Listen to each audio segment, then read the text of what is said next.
Hello and welcome to my Yu-Gi-Oh channel. Today we're looking at the new cards which are introduced within Yu-Gi-Oh! Duel Links, the mini-box, the King of Vermillion. Turtlebird is a level 6 water attribute aqua type monster with 1900 attack and 1700 defense. It's a normal monster, so it doesn't have an effect, and considering it's a level 6 with that stat lineup, you've got level 4s that can actually beat this card. It's one of those pack fillers. Armored Starfish is a water attribute aqua type level 4 with 850 attack and 1400 defense. It's a normal monster, so it's just another one of those pack fillers. It's a decent looking card, but it's not really worth running, unless, for example, we get a deck based on Rescue Rabbit. Ominous Fortune Telling is a continuous trap card with the effect: during your standby phase, select one random card from your opponent's hand. Call the type of card monster, spell, or trap. If you call it right, you inflict 700 points of damage to your opponent's life points. You can only use this effect once per turn. Whilst this is a decent effect and it's one that activates during each turn,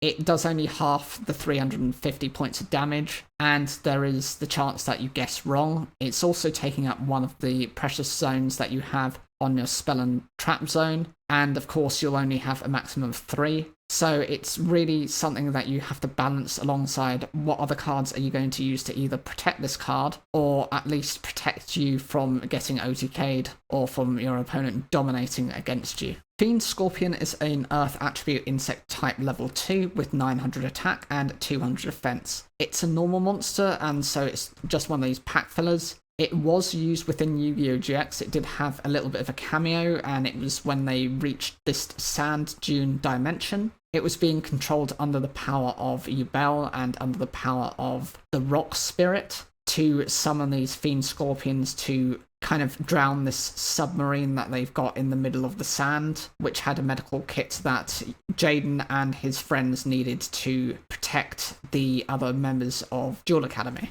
Full Salvo is a normal trap card with the effect: when this card resolves, send your entire hand to the graveyard, inflict 200 damage to your opponent for each card you sent to the graveyard by this effect. It's a useless effect. It really only does 100 points of damage per card, and sending the cards you could do a maximum of, say, 500, 600 points of damage. It's really only useful within Callan Kessler's archetype for the Infernities, as they work on this handless combo, using the effects of monsters either in the graveyard or ones that you happen to draw on your next turn. Summon those, and then you can top deck in a certain way to use their full effect. Morphtronic Datatron is a fire attribute pyro type level 3 with 1200 attack and 600 defense. Its effect is: while in attack position, once per turn you contribute one monster to inflict 600 damage to your opponent. While in defense position, once per turn, you can inflict 300 damage to your opponent. This was first seen within episode 13 of Yu-Gi-Oh! 5Ds. I think it was a duel between Leo and Yusei when Yusei had lost his memory after being chased by, I think it was Officer Tetsu Trudge, and he ended up having a bit of a crash and losing his memory as a result. In this practice duel they had together, Leo used Morphtronic Datatron's attack position effect to be able to tribute tokens, which I think is actually perfectly fine. You can do that to do the 600 points of damage to the opponent. And he had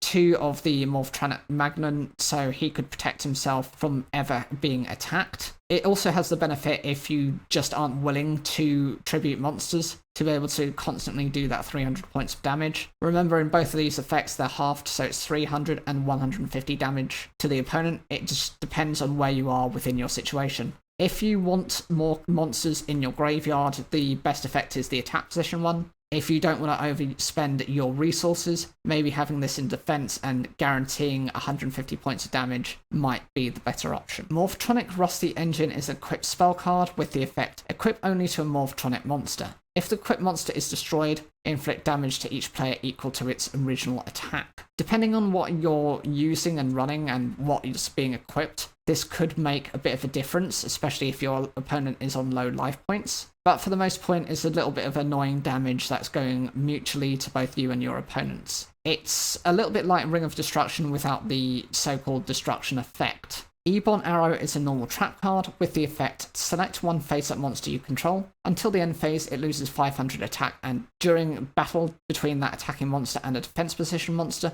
whose defense is lower than the selected monster's attack, inflict the difference as battle damage to your opponent. When the selected monster destroys a monster by battle and sends it to the graveyard this turn, inflict damage to your opponent equal to the destroyed monster's original defense. I think I remember it actually appearing within one of the episodes of Yu-Gi-Oh! 5Ds. Crow faces up to, I think it's 3 security officers, and manages to pair this with one of his Blackwing monsters to do the piercing damage. Whilst this effect is quite decent, it does reduce your monster's attack by that 500, and depending on what you're running, that might make a bit of difference, especially depending on what your opponent's monster is. If they've got a very bulky defensive monster, then actually that will do a lot of damage. If not, then you might actually have wasted your time using this effect. It can be a hit and miss, but it's definitely something I wouldn't sit on. It's something that I might consider running myself. Black Thunder is a normal trap card with the effect activate only when a Blackwing monster you control is destroyed by battle and sent to the graveyard. Inflict 400 damage to your opponent for each card your opponent controls. So this would only do half of that, which is 200.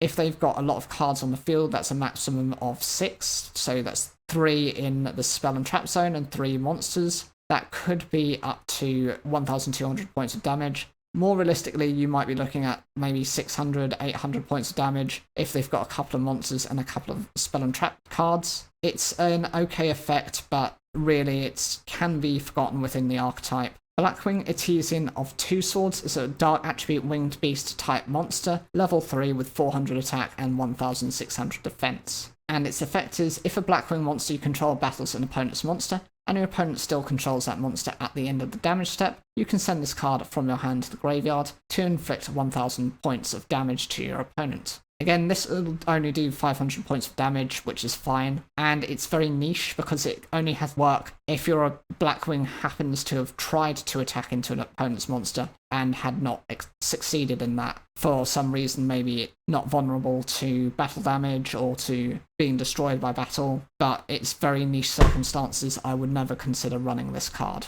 Boon of the Mechlord Emperor is a normal spell card with the effect, if the only face-up monsters on the field are 2 Mechlord monsters, you can draw 2 cards. You cannot conduct your battle phase the turn you activate this card. So this acts like a very specific pot of greed for the Mechlord Emperor deck, the archetype itself. It's fine as an ability and actually helps to thin out the deck, but it does come at the cost of your battle phase for that turn. Reboot is a normal spell card with the effect, shuffle 1 Mechlord monster from your hand into the deck, then target 1 Mechlord card in your graveyard, add that target to your hand. This just helps to recycle some of your Mechlord cards. It does shuffle the one from the hand back into the deck, but if it's one of the weaker ones, or one that's just not available or useful at that time, you can trade that in for something you've already used in the graveyard and recover it. Mechlord Factory is a normal trap card with the effect, when a Mechlord monster on the field is targeted for an attack, target 1 Mechlord army monster in your graveyard, add that target to your hand, then destroy the attacking monster.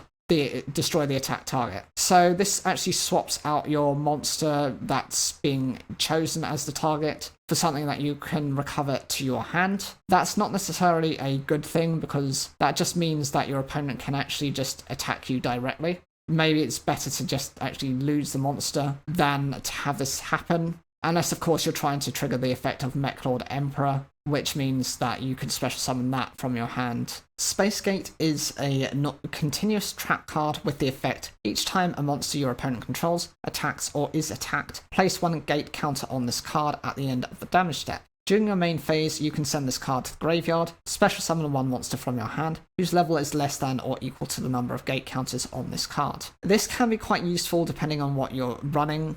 If it's something that doesn't have a normal summon effect, and that means you can just summon it and it's fine to meet this condition, that's okay. And it means that you're not having to go through the necessary tributes. My only concern is it does have to rely on a number of turns before you can get full effectiveness of it. For example, if you're trying to get a level 8 monster, that means you're going to have to wait until this has 8 gate counters. That means you're going to have to attack multiple times, or have your opponent attack multiple times, which will at least take 3 or 4 turns, in which time they might have gotten a strategy to either destroy this card or to actually deal with your hand, because they'll know from using this card what you're trying to do and to try and access. Morphtronic Engine is an equipped spell card with the effect, equip only to a level 3 Morphtronic monster. Its attack becomes double its original attack. During your second standby phase after this card's activation, destroy this card, and take damage equal to the original attack of the equipped monster. I think most of the level 3 Morphtronics aren't particularly that powerful. I think the most is maybe 1,000 attack points, so doubling its attack to 2,000 might be okay for a time being, but it comes at a decent cost, and perhaps this is one of the worst equipped spells that you can actually have within their archetype. Morphtronic Force Field is a counter-trap card with the effect: negate the activation of a spell or trap card that would destroy a face-up Morphtronic monster you control, and destroy it. Add one Morphtronic card from your deck to your hand. So this is a more specific version of a counter trap card for Morphtronics as an archetype, very similar to things like Solemn Judgment, but it's specifically for this archetype. And being able to then search for another Morphtronic card, it doesn't have to be a specific monster, it could be a spell or a trap card, so long as it's within the Morphtronic archetype, means you do have more flexibility with its activation. Drill Synchron is an Earth attribute machine type tuner monster. It's a level 3 with 800 attack and 300 defense. Its effect is: if a warrior type monster you control attacks a defense position monster, inflict piercing battle damage to your opponent. Once per turn, when you inflict battle damage to your opponent with this effect, you can draw one card.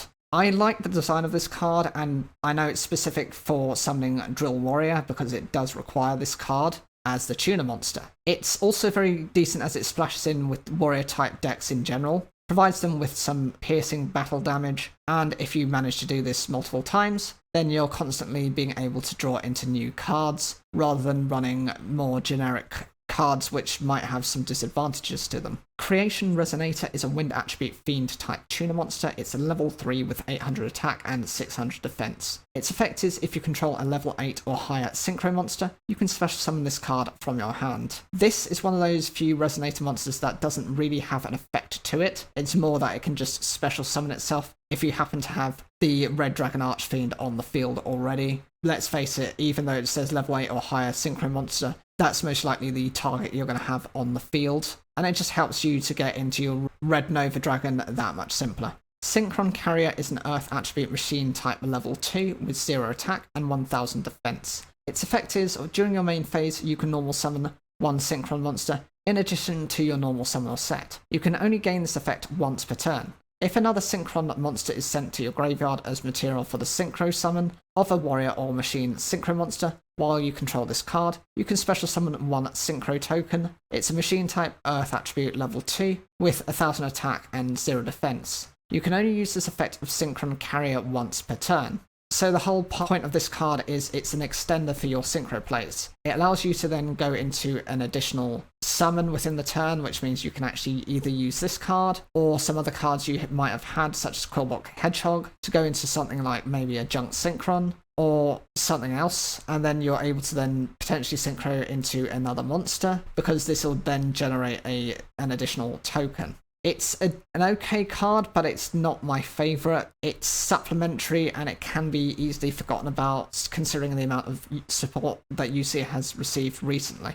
And the final card is Red Supremacy. This is a normal trap card with the effect: banish one Red Dragon Archfiend Synchro monster from your graveyard, then target one Red Dragon Archfiend Synchro monster you control. Its name becomes the banished monster's original name, and replace its effects with the banished monster's original effects. So what's good about this card is it actually works with some of the other Red Dragon Archfiend cards because they treat themselves as that whilst they're either on the field or in the graveyard, or sometimes both. Much the same as things like the Harpy Ladies and the Cyber Dragons, they have very similar types of effects. By doing this, you're hopefully then able to use one of their effects that might, for example, one of them reborns Resonator monsters, helping you to go into Red Nova Dragon. One of them's able to shut down some of your opponent's effects, so that's also quite useful. And there are other variations you could probably think of yourself. I like the design of this card, but do I think it's probably one of the more useful ones? Probably not. Out of the newer cards, I do like the design of them.